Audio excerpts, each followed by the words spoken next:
गोदावरी नदीला मागच्या वर्षी महापूर आलेला होता आणि या महापुरामध्ये गोदावरी नदी पात्रावर असलेल्या गावांना मोठा या पूर परिस्थितीचा फटका बसलेला होता आणि त्यामध्ये अनेक जे गावं आहेत त्यातील शेतकऱ्यांचं मोठ्या प्रमाणामध्ये नुकसान झालेलं होतं. त्यामध्ये काही घरांची देखील पडझड झालेली होती. मात्र या शेतकऱ्यांचं अद्यापही नुकसान भरपाई देण्यात आलेली नसल्याने शेतकरी आता संतप्त झालेले आहेत. आपल्यासोबत गोदावरी नदीकाठच्या काही शेतकरी आहेत. दादा, काय सांगाल, कसं नुकसान झालेलं होतं, काय सांगणार आहे? माझ्या शेतातून पूर्ण पूर वाहून गेला. माझी विहीर गोदाकाठला आहे माझ्या सर्वे नंबरमध्ये. त्या विहिरीच्या वर जवळपास 20 ते 25 फूट पाणी होतं. त्याचा पंचनामा होऊन तरीसुद्धा माझं विहिरीच्या त्या याच्यात नाव वंचित आहे मी त्याच्यापासून. आणि 1 वर्ष झालं विमासुद्धा नाही. विमा भरलेला असून सुद्धा नाही. त्याच्या माझ्याकडे पावत्या आहेत. विम्यापासून सुद्धा मी वंचित आहे आणि ह्या विहिरीच्या अनुदानापासून बी वंचित आहे. माझ्या सोयाबीनमध्ये पूर्ण पाणी, त्याचा पंचनामा सुद्धा नाही केला त्यावेळेस. आता पंचनाम्याची मी पूर्ण फाईल दाखल केली कशाची, विहिरीची. आज त्या तुटीत मग काही आहेत नाही, जे काही आम्हाला कल्पना दिलेली नाही. आता काल 2 नावं आल्यामुळे आम्हाला माहीत झालं की आपल्या काहीतरी त्रुटी असतील. पण मग यांचं काम नाही का आम्हाला सांगायचं की काय त्रुटी म्हणून? आम्ही त्यावेळेस ती पूर्ण केली असती ना, बरोबर आहे. पण आज वर्ष होऊन बी आम्ही वंचित आहेत. मग याचा काय आम्हाला काही निर्णय द्यावा त्यांनी. साधारणतः दादा, तुमचं किती नुकसान झालेलं होतं यामध्ये? माझ्यावाला जवळपास 2.5 एकर कापूस होता. 2.5 एकर पूर्ण असा खरडून गेलता. त्याच्यात जवळपास 20-25 फूट असंच पाणी होतं. शेजारी सर्वे नंबर आहेत आमचे. त्याच्यामुळं माझ्यावाला बी खूप नुकसान झाली. त्याचा काय पंचनामा नुसता फोटो काढून केला, पण प्रत्यक्षात काही त्यांनी पंचनामा केलेला नाही. म्हणून याची भरपाई शासनाने मला त्वरित द्यावी. फोटो आहे. हो, माझ्याकडं जिओ टॅकिंग फोटो आहेत आणि त्यांनी आणि साहेब लोकांचे कर्मचाऱ्याचे सुद्धा आहेत. कर्मचाऱ्याचे फोटो आहेत माझ्याकडे. कसं कापसाचं नुकसान झालंय त्यांनी सगळं पाहणी केली. बरं, दादा, पंचनामे झालेले होते मात्र मदत मिळत नाही, काय कारण वाटतं? कारण आमच्या कार समाजामध्ये गेल्या वर्षी महापूर आला होता भरपूर, आणि त्या गोदावरी नदीमध्ये आमचे भरपूर कार समाज जाळे घेऊन मासे धरण्यासाठी जाळे सोडलेले होते, पण संपूर्ण ते महापुरामुळे वाहून गेले. त्याचा मोबदला आम्हाला एकही जाळे नाही, पैसा नाही, काहीच मोबदला भेटलेला नाही कार समाजाला. घरांची किती पडझड झालेली? घराची संपूर्ण आमचं दळणवळण पूर्ण बंद झालं. पूर्ण दळणवळण बंद झालं. घराची पडझड काही काला भेटली, 5-10 लोकाला. आमचे 100-200 घर आहेत, फक्त 10-15 घराला भेटली पडझड, जास्त काही भेटली नाही. निश्चित आणखीन काही शेतकरी आपल्या सोबत आहेत. दादा, मोठं नुकसान झालेलं होतं, पंचनामे देखील झालेले आहेत, काय वाटतं कारण काय आहेत नेमके न देण्याचे?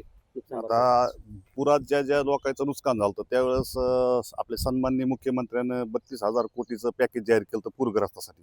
त्याच्यात त्याने सांगितलं होतं की बाबा कुठलाही तक्रार न करता 17,000 रुपये तुम्हाला विमा देऊ. ती विम्याची रक्कम काही भेटली नाही. आणि गोदाकाठला जवळपास पंचायत समितीला त्याने एक टीम ठरवली होती की ग्रामसेवक, तलाठी आणि कृषी सहाय्यक ह्या 3 लोकांना खरडून गेलेल्या जमिनीचे आणि विहिरीचे पंचनामे करायचे. आणि ते पंचनाम्याची यादी पंचायत समितीला द्यायची. पंचायत समितीच्या पिटीयूनं येऊन त्याचा रितसर पंचनामा करायचा आणि मग ती यादी शासनाकडे पाठवायची. तर आमच्या गोदाकाठच्या आणि तालुक्यातल्या जवळपास 600 लोकांना विहिरीत गाळ गेलेला आहे म्हणून विहिरी बुजल्या असे त्याच्याकडे पंचनामे दिले. तर त्या 600 पैकी फक्त 112 लोकांना मंजुरी भेटली. आणि त्यातले जवळपास 550 लोक हे न ते कोणाचा पंचनामा आला नाही, कोणाचे वेळेत अर्ज आले नाही, ह्या कारणानं ते रिजेक्ट केले. आता वेळ ठरविणारे शासनाची आणि पंचनामे द्यायचं काम जे शासनानं जी कमिटी तयार केली ती त्या कमिटीचं होतं, हे शेतकऱ्याचं नाही ना. त्याने वेळेवर पंचनामे दाखल केले नाही म्हणून या शेतकऱ्याच्या विहिरी रिजेक्शन झाल्या. ज्या लोकांच्या रिजेक्शन विहिरी झाल्या त्या लोकांची मी तुम्हाला 475 लोकांची यादी देतो. आणि घनसंगी तालुक्यात जे जमिनी खरडून गेल्या त्या जमिनी खरडून जाण्यात जवळपास 461 काही लोक आहेत. त्यातले 11 लोकांचे आधार कार्ड किंवा बँकेचे पासबुक नसल्यामुळे त्याचे ते पेंटिंग आहेत. आणि ज्या बाकीच्या लोकांची यादी तहसीलदारानं कलेक्टरला पाठवली मदतीसाठी. पण त्याच्यात बी बहुतांश ज्या लोकांचे ॲक्च्युली नुकसान झालेले असे बरेचसे शेतकरी वगळण्यात आलेत. तर या गोदाकाठच्या सगळ्या शेतकऱ्याची मागणी की बाबा ज्याचे ॲक्च्युली नुकसान झालेले त्या लोकांची एकदा रितसर शासनानं दखल घेऊन ज्याचं नुकसान झालं त्याला नुकसान भरपाई द्यावी.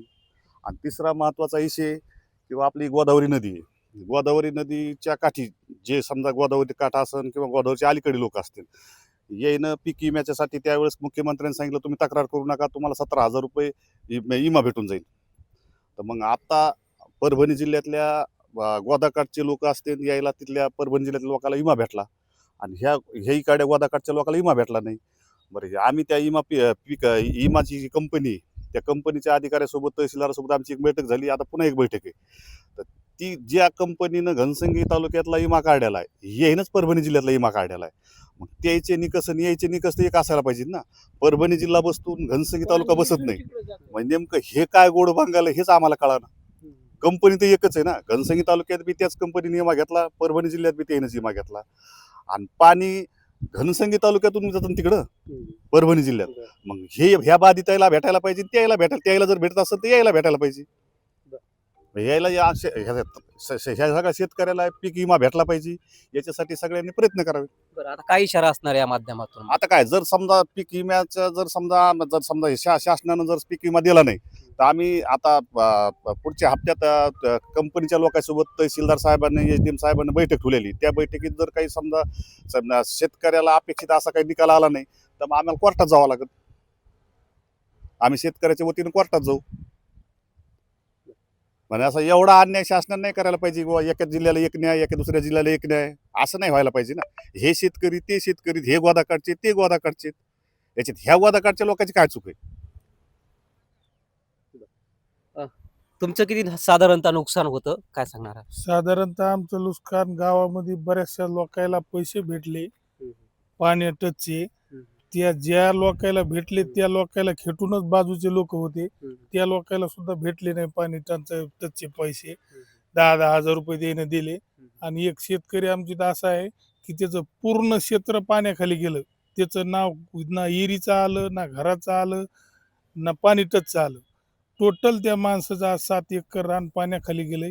त्या माणसाला न्याय भेटायला पाहिजे ह्या हिशोबाने आम्ही हे भांडण उचललं. यानंतरचा काय इशारा असणार दादा तुमचा? यानंतरचं काय आहे? प्रथम पायरी होती निवेदन देणं शासनाला. एकदा आम्ही शेतकरी जागृत आहोत, त्या माध्यमातून आम्ही काय केलं, जे तुम्ही 12 महिन्यापासून आम्हाला हे सांगितलं होतं किंवा आम्ही तुम्हाला पैसे देऊ, अनुदान देऊ, किंवा जे जमीन खरेदलेले आहेत किंवा पिकाचं नुकसान भरपाई त्याचं जे पैसे यायचे होते, आम्ही 12 महिने वाट बघितली शेतकऱ्यांनी.